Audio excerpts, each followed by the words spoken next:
செய்தியை பார்த்து வருகிறோம். ரிப்பன் மாளிகை வாசலில் போராட்டத்தில் ஈடுபட்டுள்ள தூய்மை பணியாளர்களை கைது செய்ததற்கு எதிர்க்கட்சித் தலைவர் எடப்பாடி பழனிசாமி கண்டனம் தெரிவித்திருக்கிறார். அறவழியில் போராட்டம் நடத்தியது தவறா என அவர் கேள்வி எழுப்பியிருக்கிறார். இது குறித்த விவரங்களுடன் செய்தியாளர் அபினேஷ் இணைந்திருக்கிறார். அபினேஷ், எதிர்க்கட்சித் தலைவர் என்ன கண்டனத்தை பதிவு செய்திருக்கிறார்? விரிவாக பதிவு செய்யலாம். எதிர்க்கட்சித் தலைவர் எடப்பாடி பழனிசாமி நேற்று இரவு தூய்மை பணியாளர்கள் கைது செய்யப்பட்டதை கண்டித்து தன்னுடைய எக்ஸ் வலைப்பக்கத்தில் பதிவிட்டிருக்கிறார். குறிப்பாக திமுக கொடுத்த வாக்குறுதியை நிறைவேற்றாமல் அதற்கு நேர்மாறாக செயல்பட்டதை கண்டித்து தூய்மை பணியாளர்கள் அறவழியில் போராடியது ஒரு தவறா என்றும் அவர் கேள்வி எழுப்பியிருக்கிறார்.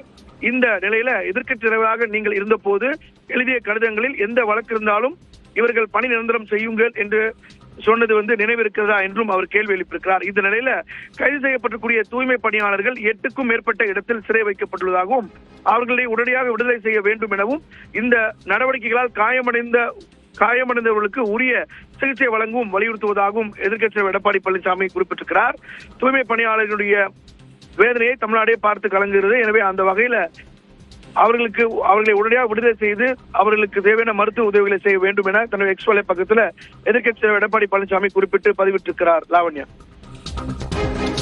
விவரங்களுக்கு நன்றி அபினேஷ்.